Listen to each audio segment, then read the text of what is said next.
Bonjour, donc moi c'est Raphaël. Je travaille présentement en soutien informatique. Puis ma passion, en ce moment, je te dirais, c'est l'informatique puis le développement d'un serveur. Mon parcours scolaire, moi au début du secondaire, j'ai été à Armand-Corbeil en programme football. Par la suite, à mon secondaire 4 et 5, je suis allé au PISC, une école informatique, une école où qu'offre des DEP, donc des programmes d'études professionnelles. Puis moi, j'ai fait un DEP en informatique en même temps de faire mon secondaire, donc c'est le programme PISC que ça s'appelle. Euh, Par la suite, je suis allé travailler pour l'entreprise Ben et Compagnie.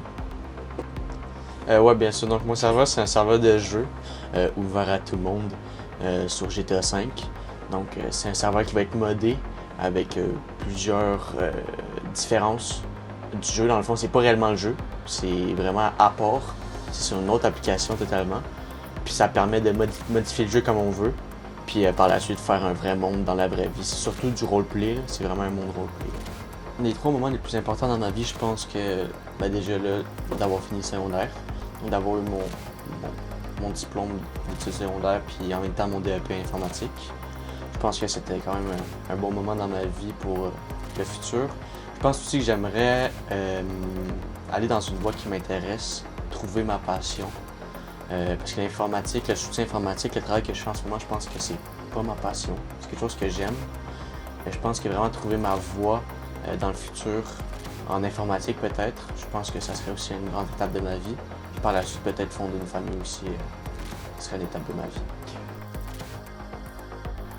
Si j'ai des inspirations, je pense que j'ai pas réellement d'inspiration d'informatique.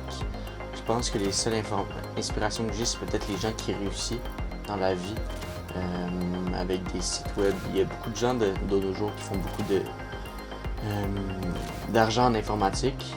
Je pense que c'est mon inspiration, c'est peut-être réussir comme eux en étant jeune dans des domaines que le monde connaît peut-être pas.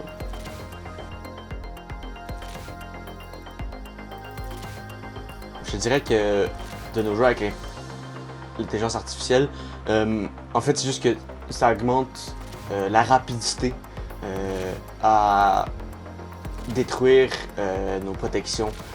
Fait que c'est beaucoup plus, faut être juste plus vigilant. Je pense que la meilleure façon de se protéger à ça, c'est d'être vigilant, s'attendre à tout, puis être préparé et prêt à contrer ces attaques-là. C'est relativement, je te dirais pas plus dur, mais je te dirais quasiment plus facile à savoir, vu qu'on sait quand c'est une IA, puis on sait quand ce n'est pas une. Je suis sûr que malheureusement, comme l'IA peut prendre des données, puis compter des données à l'infini en une fraction de seconde, c'est encore une fois beaucoup rapide. Ça augmente la rapidité dans le fond pour eux de détruire notre système puis une protection face à ça.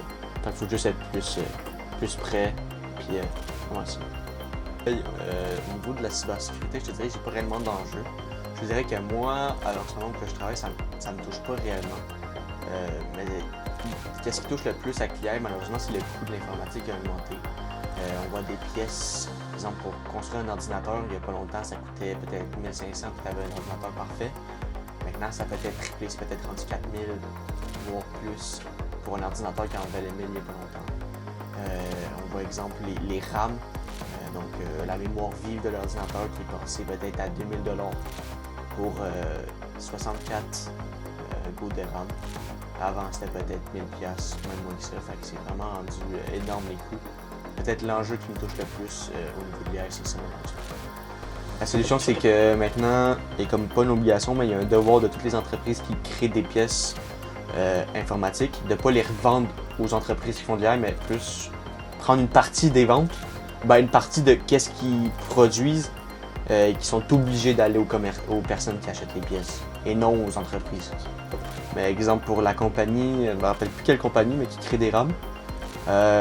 2026, quand le premier mois de 2026, tout ce qu'ils pouvaient produire durant l'année 2026 avait déjà été acheté par des compagnies. C'est-à-dire que cette compagnie-là, qui habituellement vendait à tout le monde, vend seulement cette compagnie-là, puis 2026, il n'y aura plus aucune RAM qui va être donnée au monde durant ce moment-là, durant 2026. Je te dirais que ma plus grande crainte liée à l'IA, c'est pas réellement sur l'informatique, mais c'est plus sur l'environnement. Ça consomme énormément d'électricité, ça consomme énormément d'eau parce qu'il faut tout refroidir le système qui chauffe parce qu'il est utilisé à longueur de journée. Donc, il faut refroidir le système, puis on utilise de l'eau pour refroidir. Je pense que c'est beaucoup au niveau de, justement, comme je disais, au niveau de l'environnement. Au niveau de cybersécurité, comme nous aussi, les compagnies, on l'utilise, donc c'est pas réellement un enjeu niveau cybersécurité, c'est ça qui fait plus vigilant. Mais c'est pas la plus grosse enjeu.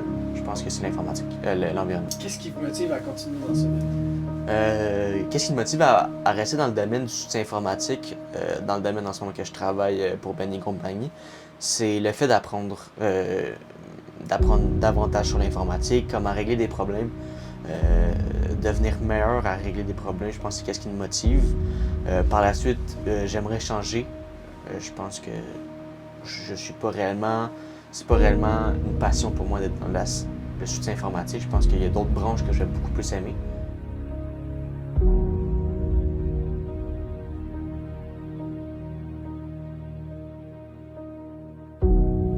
Je suis Olivier et je suis le petit frère Raphaël. En vrai, Raphaël, depuis qu'il est jeune, il a tout le temps été intéressé par la technologie, les ordinateurs, tout ça. Quand il avait 14 ans, ça a été lui qui a construit son propre ordinateur, son premier ordinateur avec des tutos YouTube. Tout a été débrouillard avec ses mains. Après, il a fait mon ordinateur, moi. Il a fait toutes mes pièces. Il y avait des bonnes notes en informatique à l'école. Ça a tout le temps été, de l'enfant, genre une bonne personne qui était fort en informatique. Raphaël, qu'est-ce qu'il disait des autres, c'est il a été très fort avec il a eu des très bonnes notes. Il a eu, je pense qu'il y a un certificat des meilleures personnes de l'informatique de la classe. Il a fait un serveur RP sur GTA RP qui a pris beaucoup de mois, beaucoup de patience parce que c'était long, et beaucoup d'argent et de temps. Donc selon moi, c'est ça qui le distingue.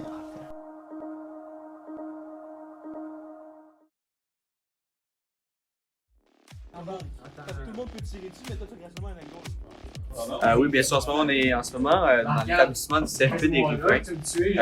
C'est une école qui offre beaucoup de programmes, surtout des DEP, donc des diplômes d'études professionnelles, en coiffure, en architecture.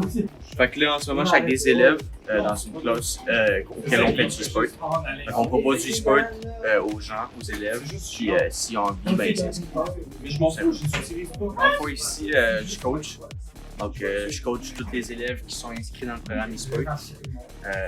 C'est du Valorant, donc un jeu de tir 5 contre 5.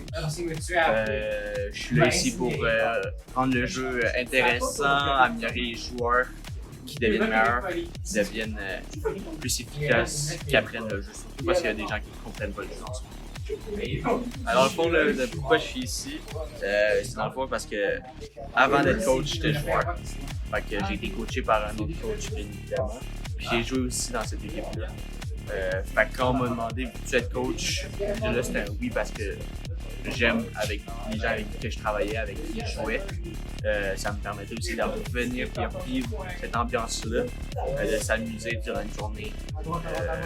C'est pour ça. Il y a aussi la raison parce que c'est le jeu que j'aime. Fait que je veux montrer à du monde. Je veux faire découvrir ce jeu-là à du monde qui peut-être n'auront pas la chance de jouer ailleurs, autre qu'ici. Fait que deviennent meilleurs. Moi, c'est Mathis Brodeur. Je suis enseignant ici au CFP des Riverains en secondaire 4, puis j'enseigne les cours de méthode de résolution de problèmes et système d'exploitation. Raph, il est super bon avec son contact au client. Son professionnalisme, là, il démontre vraiment là, à sa job qu'il a maintenant, puis tout son parcours là, à travers le secondaire, là, il a démontré son professionnalisme à travers son DEP.